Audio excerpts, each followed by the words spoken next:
will elaborate upon the topic integrative health and nutritional intervention. On behalf of Murarji Desai National Institute of Yoga and my own behalf, it's my privilege to welcome you, ma'am, on our Friday webinar, which is quite popular in different social media handles. Welcome you, ma'am. Thank you. Thank you so much. Thank you, Doctor. I also extend my warm welcome to Dr. Iswar V. Vasavaredi, sir, Director, Murarji Desai National Institute of Yoga. It's because of directors, sir, our team has been successfully organizing this webinar since 2nd October 2020 without any fail. Welcome you, sir, in today's edition.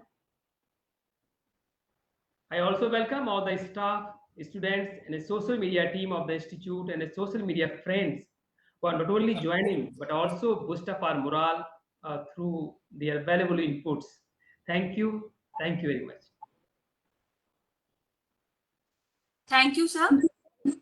Now, I would like to request Director of Murarji Desai National Institute of Yoga, Dr. I.V. Vasavaredi, sir, to deliver introductory remarks. Sir.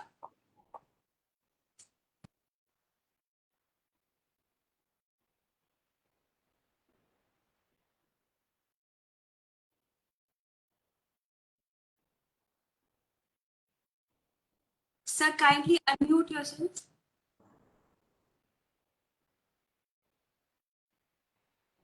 Is it now audible? Yes, sir. Yes, sir. Om Shanti Shanti Shanti. Thank you. Today's esteemed guest speaker of this Friday lecture series, Ms. Manjari Chandra, very renowned nutritionist and very popular personality in the healthcare, wellness, and very popular author in Delhi. We are very happy to host you, madam. And my colleague in the institute, Sri Taya Balamji, Dr. Vandana, and all my faculty members, student friends, and yoga enthusiasts who are joining this Friday webinar through various social media platforms of institute and also of the Ministry of Ayush. My pranams to you all. I hearty welcome to you all. At the outset, institute is organizing many programs to promote and propagate yoga. Apart from its core programs, postgraduate, graduate programs, diploma, certificate programs, research programs, therapy programs, that we have a very important promotional programs like many of the educational videos, common yoga protocol, apps. Like this, now we are coming up with a very important Friday webinar series where eminent personalities in different walks of life related to health, wellness, and also the total all well-being. Well-being covers many aspects. It's beyond health and etc. So that's the way how we are motivating these things, and it's a very famous personalities, many eminent professors, professor emeritus, journalists, nutritionists, and physiologists, medicine experts, eminent yoga masters have joined this webinar series. Today we have very fortunate to have Mrs. Manjari Chandra, a functional nutritionist and a wellness coach, speaker, and a very popular author. She has worked for leading hospital of India, namely Max Healthcare, Manipal Hospitals, Columbia, Asia, and many more. She is also the founder of Manjari Wellness Center. She has been a keynote speaker at various public health conferences, scientific discourses, and symposiums, including events with Picky, then Ashachom. We recently shared the platform, and many more. Manjari ji has been a recipient of many prestigious awards. Achicho Award for Popular Consultant in the field of wellness and nutrition. Global Choice Award 2021. Women Icon of the Year, Wellness Author and Coach. Ayush Award for Excellence in Wellness and Nutrition. India Achievers Forum Women's Excellence Award. Eat Now and Award. Star of the Industry. Like this, many more very popular figure in the field of wellness and nutrition. Miss Manjari's first book, Eat Up, Clean Up, it just been published with Fingerprint Publications, and she has finished writing her second book with Rupa Publications, which will be out in the second quarter of 2021.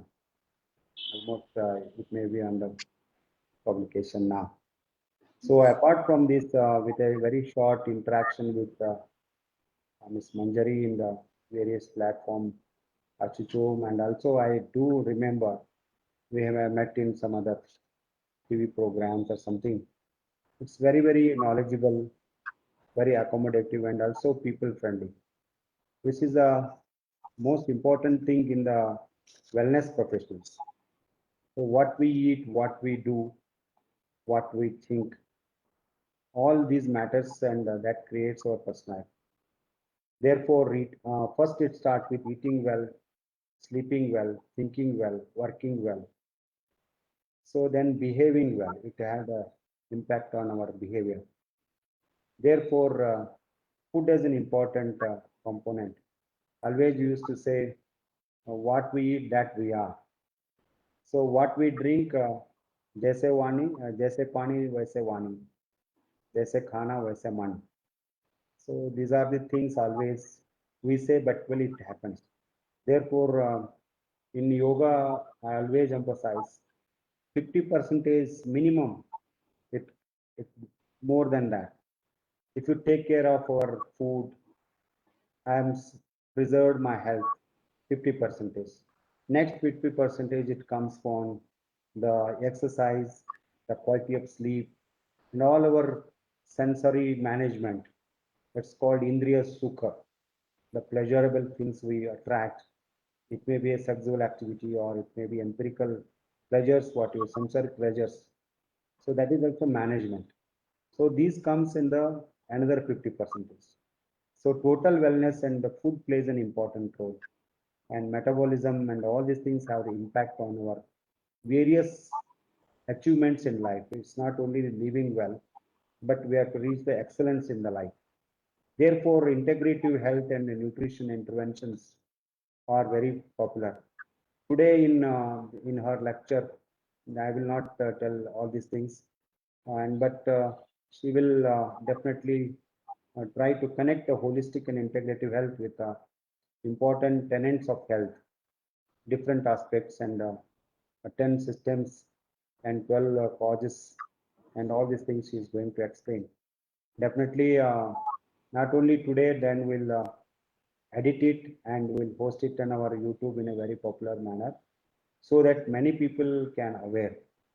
So with these few words and very, very interesting topic, I will also very happy to listen for 1 hour. With these few words, I once again welcome Manjari ji, and thank you for your kind acceptance of our invitation, and also thank my colleagues Tayab ji, Charu, Vandana, all the faculties. Always they take care of this Friday very enthusiastically, and not only conducting, but after this taking to the various platforms, social media platforms, to take the loot and corners of the world, not only in India.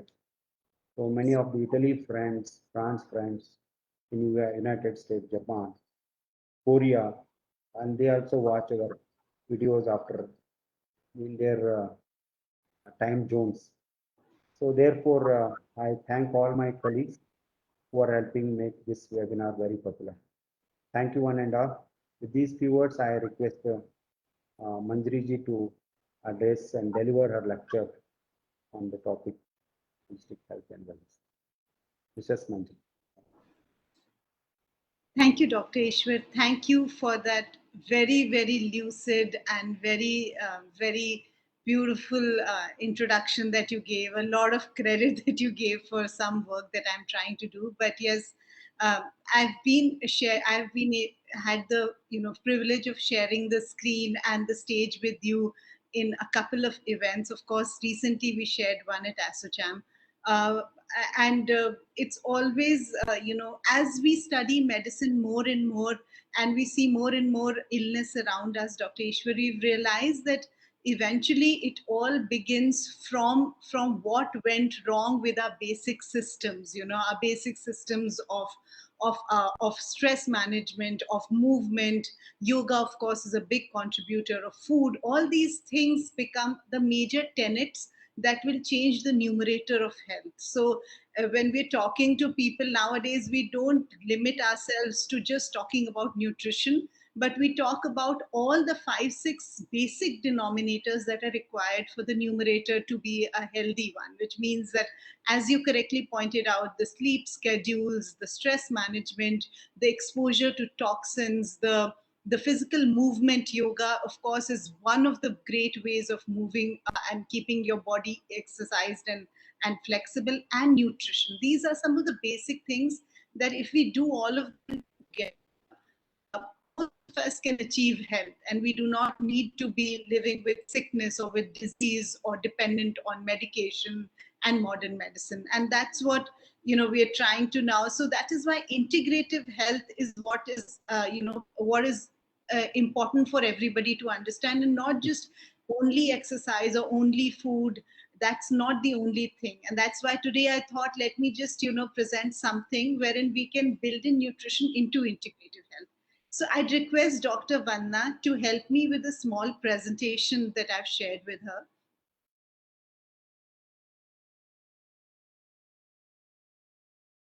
Yeah. So, besides the fact that we're, of course, understanding nutrition, I wanted to actually talk about a very, very prominent WHO study which was done on something called the blue zones in the world. There are 5 identified blue zones in the world where people live up to 100 years and live without money diseases. They don't have cancer or cardiometabolic diseases, and they live a longish span of 90, 100 years disease-free. And some of these are, for example, there is an island called Okinawa in Japan. There is Costa Rica. There is a small island in California, or place in California. So these places, when WHO did a very detailed study, it was able to identify the 9 tenets, which are the things that people living in the blue zones do. The next slide, please. Okay, so this is called the power of 9. And what we talk about is integrative health, or the denominators for basic health today, have actually been established by this large study, and by saying this, people who live in these blue zones actually practice these 9 tenets, and we call it the power of 9. But some of them are actually things that all of us should apply to our everyday living. For example, the first one is it's a Japanese word. It's called ikigai, which means having a sense of purpose. So the fact that in an urban setting we are living a very mundane sort of a life, where we go back to work, get back home, see television, and go to sleep, we don't have a bigger purpose, does not allow us to explore health and be in our healthiest versions. So one of the things that as human beings we should do, because we have the faculties of intelligence and thinking, is that we should look at some higher purpose in life. And it could be something as simple as teaching small children to, whatever we could do to add some purpose to our living. The second thing is that these people were moving naturally throughout the day. So these people in the blue zones don't do very strenuous activity like go to a gym or play basketball for an hour or run for 2 hours. These people mostly do things that come organically to the human body, which is natural walking, climbing up a small hillock, gardening, plantation, things which are very organic to the human body and not extremely strenuous, but at the same time, they're not sitting for a very long time. They keep moving throughout the day. So that's another very important thing to understand. The third thing is they follow something called the 80% rule, which is also a management principle, wherein they never ate to a full of their stomach. They never ate like a stomach full. They will always eat food up to 50 to 80% of the capacity of what they can eat or their hunger. And that is something that people across these zones follow. In fact, if you go back to our own, cultural philosophies and Ayurveda and naturopathy, it also talks about eating only half or 3/4 of your stomach and never eating a stomach full. Then these people also followed something called the plant slant, which is they mostly ate food which was plant-based. They were not eating industrial food. They were not eating animal food a lot, but mostly eating food which was based on plants. And that is why also, again, our own cultural practice of eating vegetarian and plant-based food also comes in. The other important thing was that these people always practiced some sort of community living, which means that they either prayed together, like, having a Sunday mass, or going to a church, or going to a mosque, or praying together. So praying together is something that that is common in all these communities. Also, there was a very strong sense of the right tribe, which means that people in these blue zones live as a tribe. They live as communities. They don't live individual lives inside their own houses, but live as extended communities and feel a sense of belonging to the people they live with and also contribute to that community. So these are some of the things that were found in these blue zones, besides of course, the nutrition and other technical things that we'll get to. And that shows us that how powerful these things of having some purpose, of having natural movements, of eating lesser, of eating plant-based food, of having a downtime in the day, of having the right sense of community and a sense of tribe and belonging is so very important for our overall health. And that was something that has now been, people are trying to replicate across the world in different systems.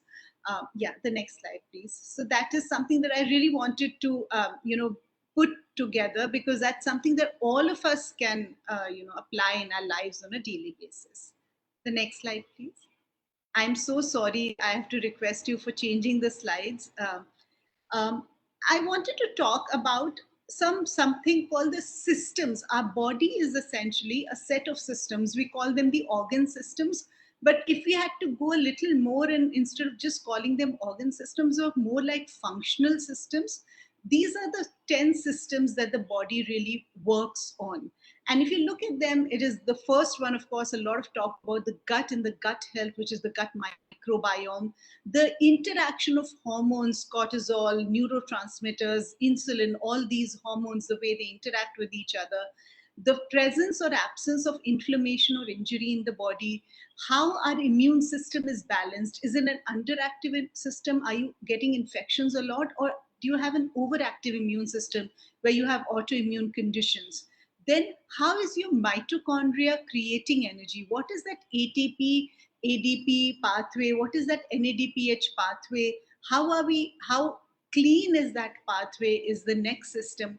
Detoxification, which is, a misused word, but the fact that we need to get a lot of toxins that enter our body out of our system. And we live in slightly polluted cities where there is more exposure to toxins now than it was at some time back.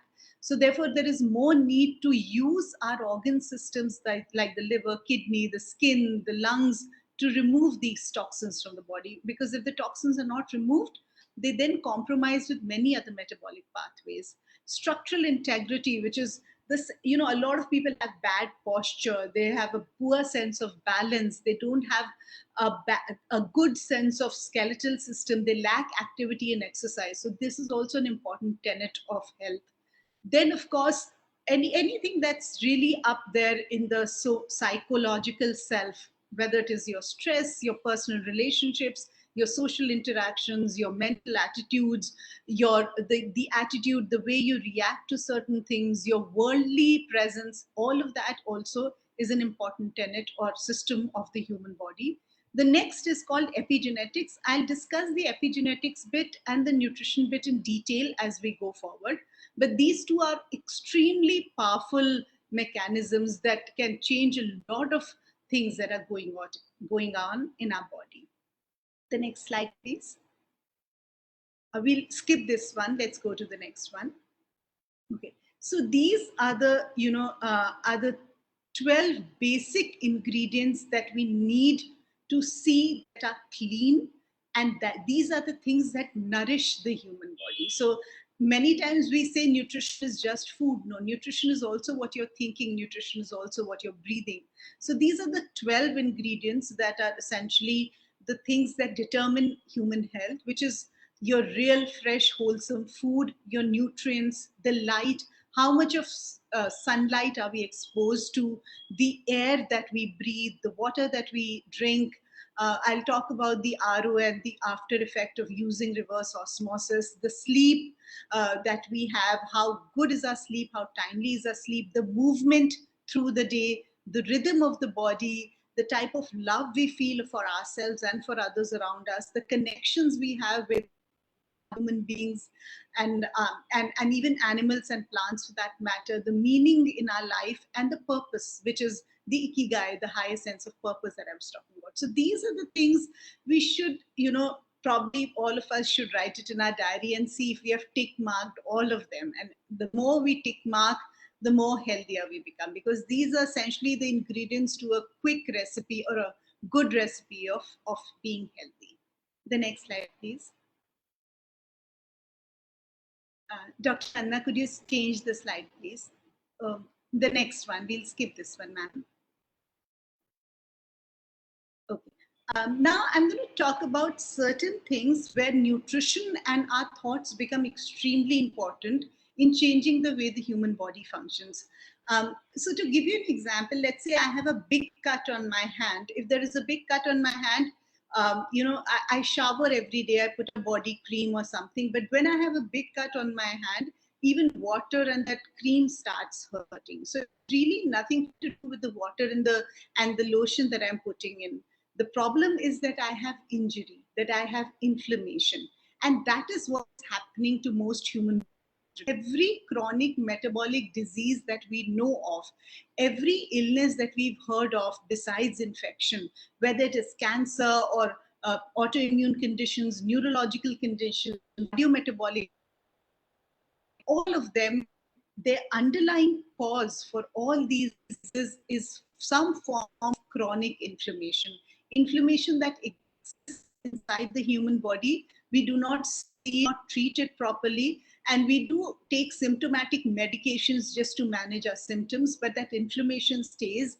And when it becomes chronic, it turns into a metabolic disease. Now, as I was saying, these diseases could be anything. It could be a respiratory distress, it could be a diabetes, it could be a cancer, it could be a gut issue like a Crohn's disease or an irritable bowel disease. It could be even neuropathy and retinopathy. It could even be a kidney disease. It could be neurological in nature. So every chronic of, except infections, arises from an underlying inflammation. And that is what we need to address. That is that injury that has happened to the human body. And the bit is that you cannot use medicines to treat this injury. What you can, however, do is use the tenets of good living, good food, good nutrition, stress management, movement, and a lot of healing faculties that can be used to reduce the inflammation in the body. The next slide, please, ma'am. Okay. Yeah, we'll skip this. I'll go directly to the next one. Next one, ma'am. I'll come back to these. Next one, ma'am. Okay. So now I'm going to talk about two very important concepts which are used for reducing inflammation in the body. One of them is the concept of fasting, and the second concept is the concept of epigenetics. These are the two things that will be. Now, when we talk about nutrition, nutrition is essentially broken down into two parts to heal the human body. One is not eating all the time or following a fasting protocol. And second is eating foods which heal the body or are anti-inflammatory in nature. So these are the two things that we're going to talk about today. The first thing, as I was said, was the concept of fasting, the concept of not eating all the time. When we're constantly eating, it's like parking our car in the garage with the engine on. You're constantly generating waste.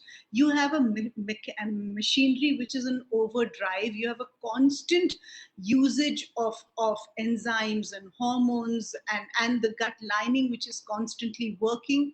So therefore, eating all the time is not really a good idea. One of the best things that we can do to our body to heal it is not eat, but fast for a elongated period of time, which is also a cultural practice. So religion, fasting is built into most religions.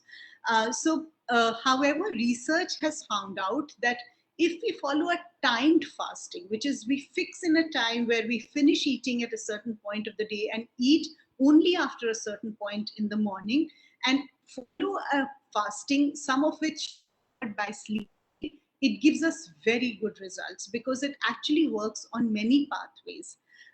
We normally call it intermittent fasting now today, and the common one that a lot of people follow to get out of disease and reverse cardiometabolic conditions is called intermittent fasting, which is a 16-hour, 8-hour protocol when you're eating in an 8-hour window and you're fasting for 16 hours. For example, you finish eating by 7 in the evening and you eat after 11 in the morning. So then you're fasting for 16 hours and eating only in that 11-7 window, which is 8 hours. If you sort of correlate this back to 50, 60 years back in our own houses, you'll realize that actually our own people did that. You know, our grandparents probably ate by 7 because they were always eating before sundown, and then they got up in the morning, did a lot of work, you know, took a shower, prayed, and then eventually ate. So this 11-7 that modern medicine is now talking about is something that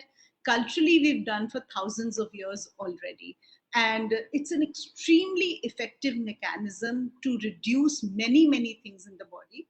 Can you change the slide, ma'am?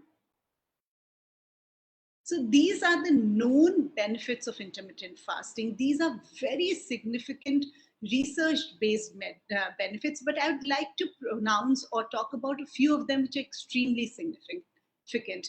The first of them is that when we are fasting, we create a rainy day in the body, which means that we are allowing the body to use its reserved stem cells, the cells that have been lying in the bone marrow and in the spleen. These are cells that are waiting for something wrong to happen, and then they come into circulation to correct it. When I fast every day, I create that rainy day every day, and I allow the stem cells which are just hidden for that rainy day to happen to come into circulation. So one of the bigger advantages of fasting is that you have much younger and robust cells into circulation. The second thing that fasting does is that any form of precancerous, tumor, dead, decaying, dying cell needs a quick supply of energy. So if you don't feed tumor cells or precancerous cells or dead, decaying, sick cells for more than 6 to 8 hours, they cannot multiply or they cannot even survive. So another thing that fasting does is it kills all the dead, decaying, sick cells. You have much healthier cells. It also, by the way, can kill cancer cells and tumor cells in the body. So people who regularly fast reduce their chances of having something as as horrible as cancer going forward. The third thing that fasting does is that it changes the way the pituitary makes the growth hormone. So the somatotropic hormone, which is made by the pituitary, when you're fasting, the pituitary can make 3 to 4 times of that somatotropic hormone, which it would otherwise not make when you're eating. So what happens is when you have more growth hormone, you have a much more lean body. You have more muscle and less fat deposit in the body, which is what all of us should aim for. And of course, fasting also reduces the risk for all forms of cardiovascular diseases. There are enough studies that show direct link between intermittent fasting or timed fasting and reduced cancer, cardiovascular risk, reduced diabetes risk, reduced risk for hypertension, high cholesterols, and many more such conditions. So fasting is if people can fast for 14 to 16 hours at least, or a little less than that every day, and sort of follow that of the days of the week, they are actually doing a lot of benefit to the body, and they actually mental other cardiovascular diseases that normally come into our lives as we become older and we keep eating all the time. The next slide, please. Can we change the slide, ma'am, Dr. Vandana? Okay. So one bit of nutrition is that if you fast and you don't eat all the time, a lot of work you can do to heal the system and not get sick.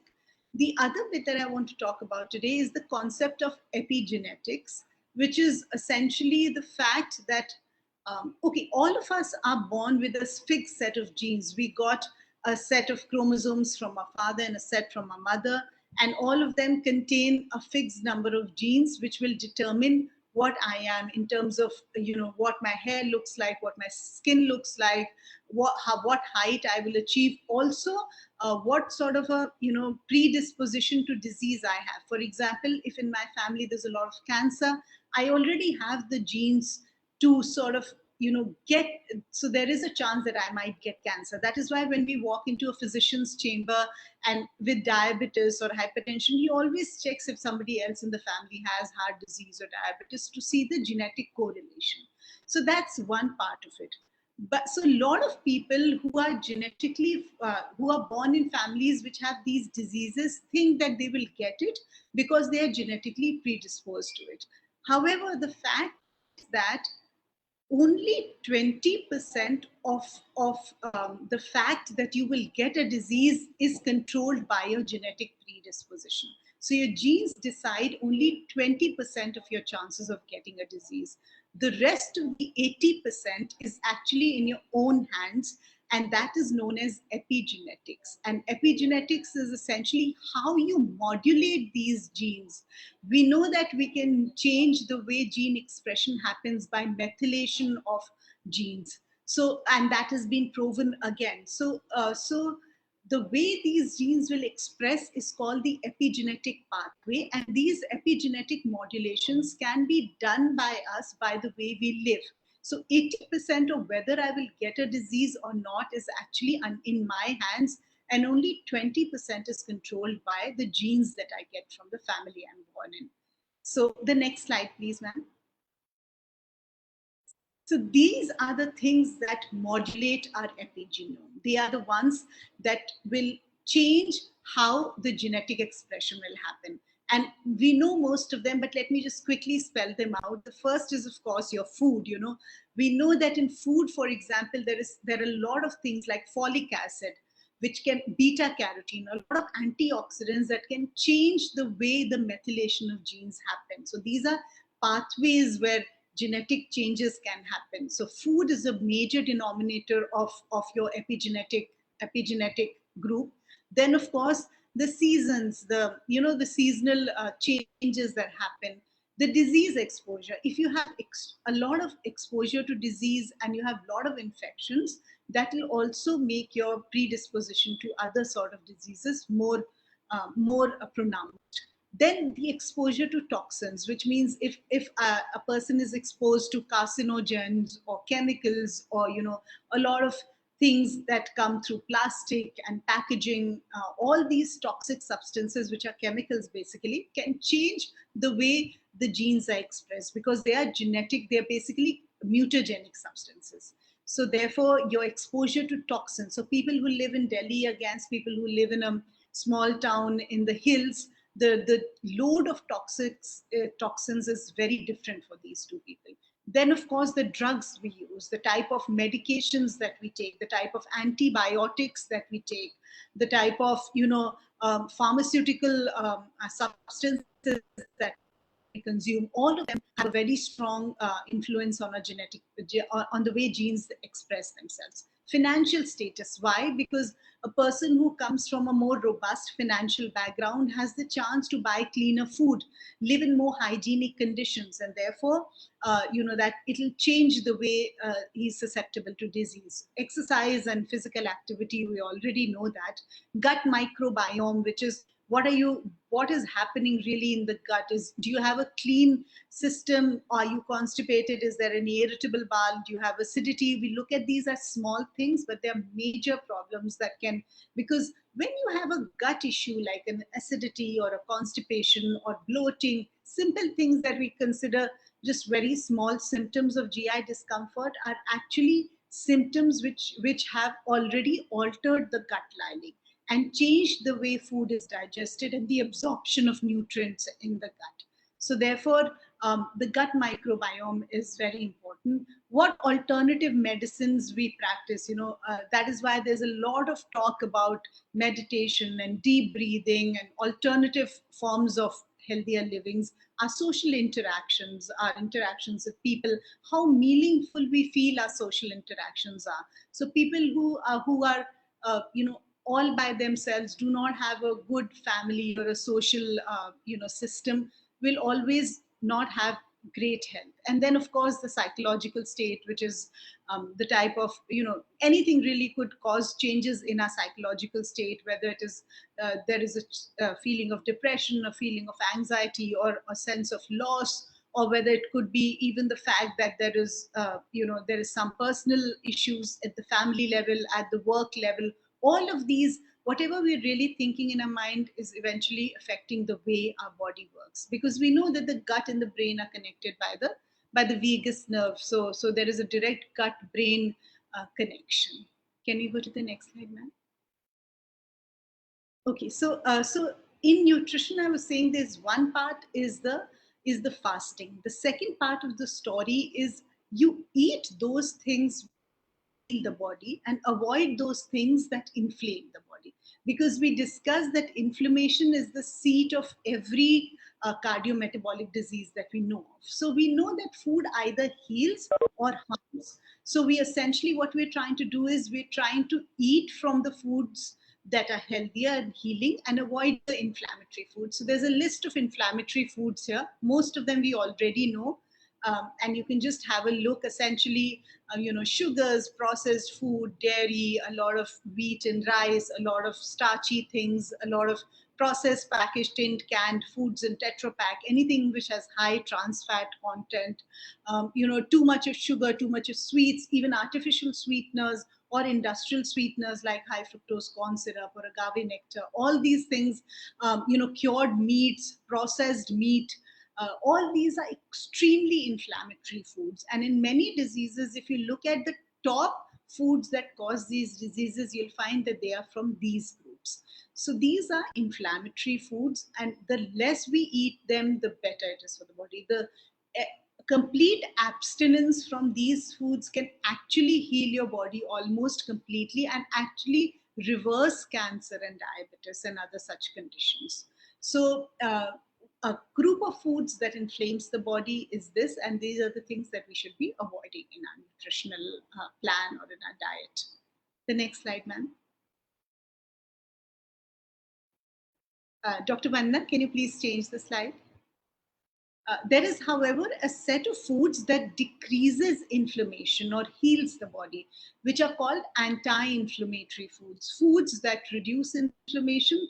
And the top ones, of course, all the colorful vegetables and many fruits that we know of, which are not so sweet.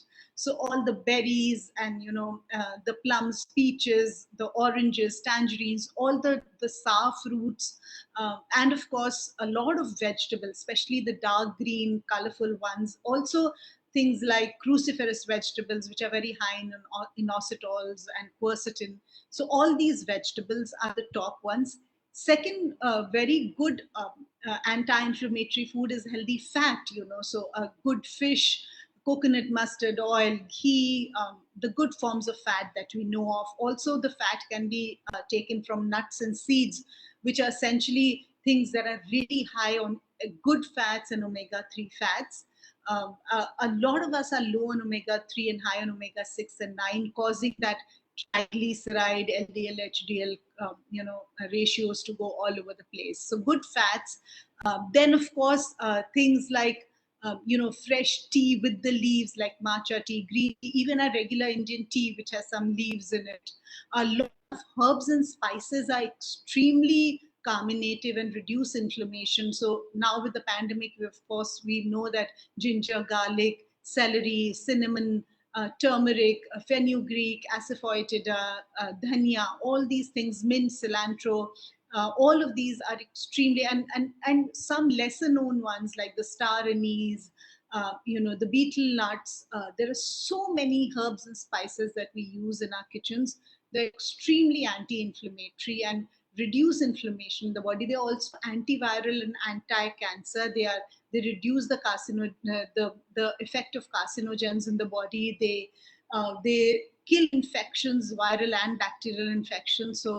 So these are the anti-inflammatory foods. We, of course, people who eat meat, the best forms of meat is, of course, fatty fish, and not the fish that you get in ponds, but the ones that is found more in the Arctic waters. The larger gray fishes, which are more fatty, are the ones that are better for, and not the the really small ones. And if people do eat fish, the small fishes, they should eat the fishes that actually are found in a stream and not in a pond. These decrease inflammation. The next slide. Okay. So this bit I'll just quickly speak about, because there's a lot to the gut microbiome that can be talked about. This could be actually a session in itself, and there's a study now that is being done on the gut microbiome. A lot of people did not, maybe years back, we were not linking any form of gut. We were not. Okay, so a few years back, we were not linking diseases to the gut, which means that we were not able to scientifically correlate the presence of things like, cancer, a lot of nutritional deficiencies, a lot of cardiometabolic conditions, even things like mental health issues with the gut. Now, of course, today there is enough research and there is enough information to understand the health of your microbiome, which is the bacteria which is living in the gut, is the most important component of many, many systems, including our immune system. So we actually have 10 times more bacteria than we have human cells. So we're more bacteria than cells. So therefore, it's important that the bacteria that lives in our gut or on our skin is the good bacteria, not propagate the unhealthy bacteria. So I'll come to how we can really, ensure that we have the right bacteria in our gut, and how we can feed good bacteria so that it multiplies. The next slide, Dr. Vandana. These are the two concepts of feed or gut bacteria. We've heard of them, the probiotics and the prebiotics.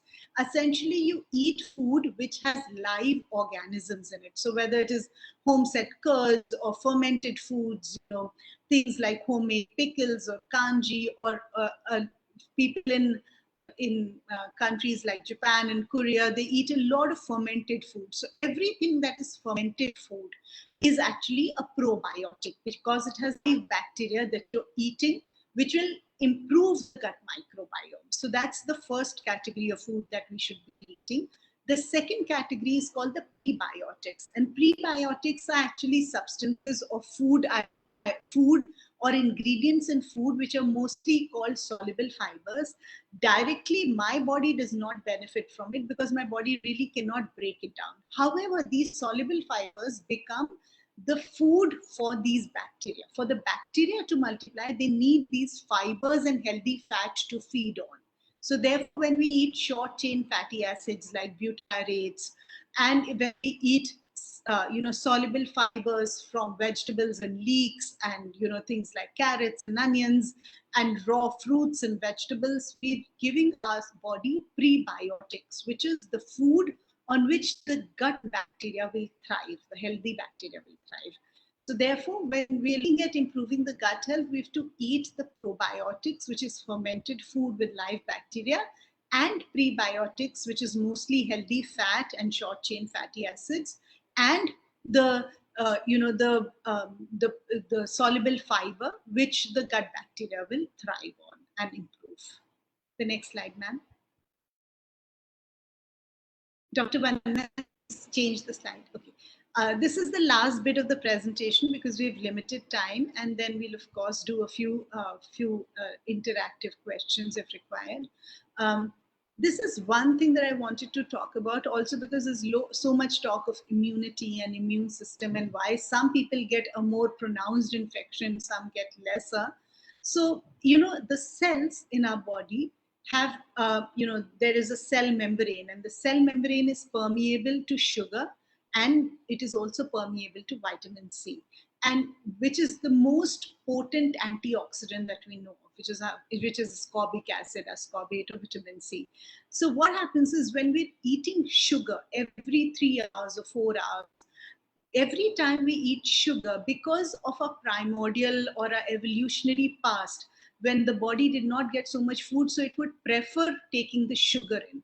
The minute we eat sugar, the cells prefer absorbing. So they sort of take in the sugar first, and any other antioxidant that we might have eaten otherwise through a fruit or even a supplement is not absorbed, because the sugar preferably enters the cell, which then gets saturated with sugar. So if you're eating sugar every 4 hours or 5 hours, you have to understand that the body is always in an immunocompromised state. So one of the major problems with sugar is that it suppresses the immune system. It does not allow the antioxidants to pump up the immune system. So that's why it's a big no-no when you're looking at immunity. The next slide, ma'am. Okay, these are known immune modulators. These are things that we know. So we know that immunity, why I'm talking quickly about immunity, because when we talk about human health, immunity is also an extremely important component. If you're getting infections a lot, then what happens is these infections have an after effect on many other metabolic pathways also. For example, we know that people who have a lot of gastrointestinal infection have much higher chances of colorectal, liver, or colon cancer. So therefore, keeping infections at bay can be done when your immune system is working optimally. The other important part of the immune system is the autoimmunity. So when you have a heightened immune system which is not balanced, then it causes autoimmune immunity in the body, which is now we know of things which weren't there maybe 50 years back, things like lupus, SLEs, multiple sclerosis, all forms of rheumatoid conditions, rheumatoid arthritis, a lot of skin conditions like psoriasis and eczema. These are all autoimmune conditions, and these happen when the autoimmunity happens, which is you have a heightened response of the immune system. So you want a balanced immune system, and these are the things that really help in keeping the immune system balanced in terms of the adaptive immunity, not really the innate one. So we know that certain micronutrients and vitamins such as vitamin A, vitamin C, vitamin D, zinc, selenium, omega-3 are directly working on the immune system pathway. So those are important. And in our foods and in our kitchen, we know that there are certain foods that are immune boosting because they improve the immune system of the body. So things like the curcumin in turmeric, quercetin, which is found in whole beans and lentils, the invert sugar, which is found in raw honey, not the honey that we get in boxes, but the wild honey that is taken out from the honeycombs, holy basil, which we call tulsi, resveratrol, which is found in purple berries and grapes, things like star anise, ginger, garlic, all forms of citrus and sour fruits. They have serious immune boosting and antiviral properties. So these should be a part of our daily nutrition or food consumption. Next slide, ma'am. Okay, so this is, a lot of people have hormonal imbalances now, thyroid, testosterone, insulin imbalances. So there are certain simple things we can do to keep our hormones, aligned. One of them is, of course, ensure that we take enough healthy fats, omega-3, omega-6, because all hormones are made of cholesterol and omega and fat. So healthy fats in our diet. Second is adaptogenic herbs which decrease the stress level and decrease cortisol hormone, which is a stress hormone. So things like, Again, tulsi, neem, all these things, and many other herbs we know of, for example, the licorice root, or raw haldi or amla, these all adaptogenic herbs. And they reduce the level of cortisol in the body, so therefore improve our hormonal imbalance. Then probiotics and prebiotics, so that you have the good bacteria and the right neurotransmitters in the body. Enough vitamin D3, preferably through the sun or supplement if required, and better sleep. So biohacking your sleep to sleep not only for 7 to 8 hours or 6 to 8 hours through the day where you have deep sleep, but also the timing of the sleep, wherein you follow the rhythm of the sun, you sleep well before midnight, and you get up a little after sunrise, is the best way to sleep. So if we do these 4-5 things, we'll be able to regulate insulin production, testosterone production, cortisol, even thyroid hormones in our body. The next one, please. Next slide, ma'am. Yeah, so I think this is the last slide. So I just wanted to just emphasize this again. A lot of what we think is how we are. So everything that we manifest in the physiological body has a psychosomatic component to it. So whatever you're experiencing in your head, and whatever your mood is, how you're mentally feeling, whether you're depressed or feeling good or happy, all of it will affect the way the entire physiological system will work, because it directly affects your so it will affect the weight gain, it will affect the bowel movement, it will affect the gut microbiome, it will affect the nutrient delivery and the nutrient absorption. And the other way is also true, which is not only does your brain affect your gut health, the gut health also affects your brain. So people who have poor gut health, poor gut microbiome will feel low on energy, depressed, anxious, have a little bit of a cognitive behavioral issues.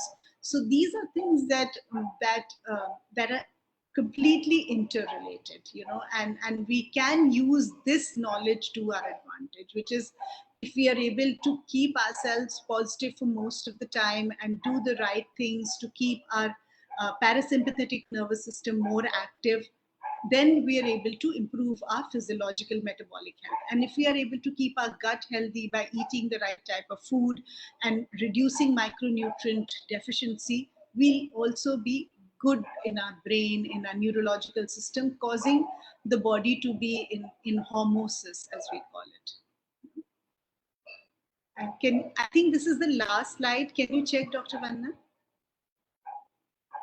Yes, ma'am, it is the last slide. Yeah. So I just wanted to keep it a little, in the time, because there's a lot we can talk about, but I just wanted to quickly sum it up for everybody who's here. So thank you, Dr. Vanna. Thank you so much, Dr. Ishwar. Thank you, everybody at the Institute for giving me this opportunity to speak to you, to your faculty, to your students, everybody who's there today. Thank you very much, Mrs. Manjari. It's very good, very scientific and very, very knowledgeable lecture. I think so. We have some questions from the viewers. Let them. Vandana, please take up the questions. Ma'am, somebody has asked, are there currently any epigenetic therapies available?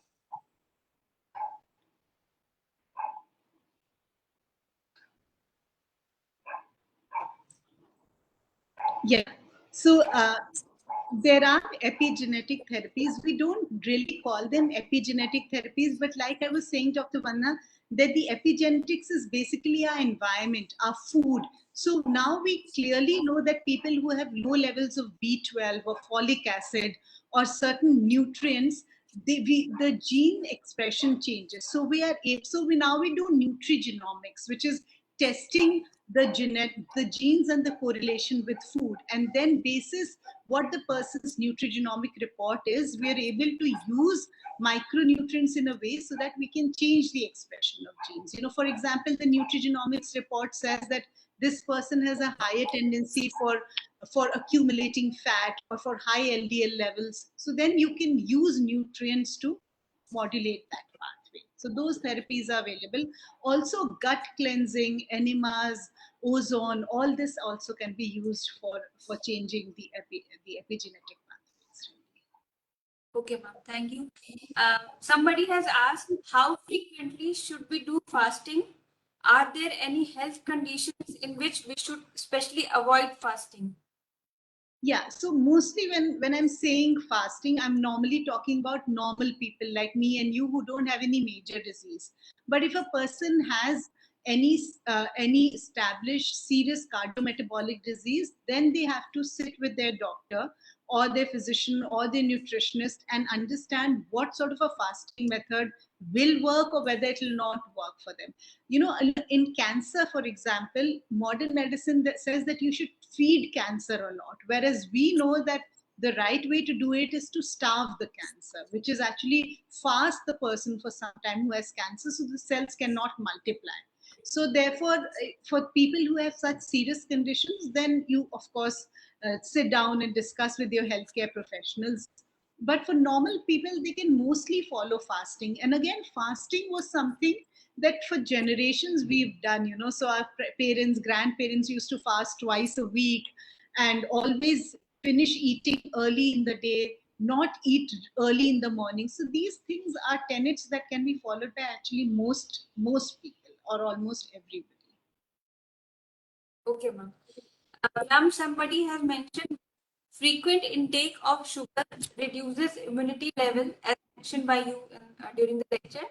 At this place, are we talking only about white sugar or all types of sugar like honey, jaggery, etc.? No, when I say sugar, I'm basically talking about carbohydrates. Anything that is breaking down into glucose in the body. So it could be bread, it could be white rice, it could be maida, it could be, it could be sugar, it could be a cake, it could be honey, it could be too much of jaggery. So any form of simple carbohydrate that will get converted into sugar in the body, essentially. That is what the sugar essentially means. Okay, ma'am. Somebody has asked, these days everywhere it is protein rich diet. What would you suggest for vegetarians Okay, regarding? so yeah, no, that's a good question, Dr. Vanna. In fact, this protein story is everybody's talking of protein. That's not really the truth. There's enough protein in vegetarian food. It is only now that there is so much talk of protein because of some reason we are promoting protein. But that's not. We don't need excess of protein. In fact, excess of protein is also broken down into sugar by the liver by gluconeogenesis. So you should be eating a small amount of protein. In fact, ICMR has reduced from 60 milligrams for a normal person. They've reduced it to 40 grams. So they've reduced the protein consumption for Indians now. So protein, if you eat enough of nuts and seeds, lentils and beans, some millets, some good vegetables, you get enough protein. You don't need to bother about the protein then, if you're eating a variety of these healthy nutrients. Okay, ma'am. Thank you. One last question. Suggest how to handle post-COVID issues like blood clot issues, etc. Through diet. Is there any general guidance? Yeah. So what has happened is a lot of long haul COVID or post COVID conditions that we are seeing now is that people have extended liver fatty livers. They have cardiac issues. They have a lot of. So see, this is a more specific area, and anybody who's facing any post COVID clinical condition ideally should not go on generic advice and get to the specifics of what is happening to them and how to handle. But one thing that I'd like to say is that post COVID, like any other disease, the more healthier you eat, the more you basically give the opportunity for the body to recover as fast. So nutrition is a big thing in convalescence. So you have to eat really healthy to allow the body to recover. But for specific conditions, there are specific things that need to be done. Sure, ma'am. Ma'am, it was very beneficial and very informative talk. On behalf of our viewers at Morarji Desai National Institute of Yoga, I would like to extend my gratitude to you for accepting our invitation and enlightening our viewers on the topic. Thank you so much. Thank you. Thank you. It's been a pleasure, Dr. Vandana, and sorry for the little technical glitch that happened. It always happens, you know. Thank you, Dr. Ishwar. I would also like to thank our director, sir, for being such an guiding force for this kind of webinars. I would also like to thank communication and documentation officer and our technical team, especially Rishi, for handling the PPT from his end, and all our viewers for joining us today. Now let us end the program with Shanti Part. Oh. सर्वे भवन्तु सुखिनः सर्वे सन्तु निरामया सर्वे भद्राणि पश्यन्तु मा कश्चित् दुःखभाग् भवेत् मा कश्चित् दुःखभाग् भवेत् शान्ति Shanti, Shanti. Thank you so much, ma'am, for such an informative lecture. Thank you. Thank you, Dr. Ishwar. Can I take your leave, sir? Can I take your leave now? Thank you very much. Namaste. Thanks. Namaste, sir. Namaste. We'll meet some other time. Thank you very much. Absolutely. Absolutely. Thank you. Bye. Thank you, sir.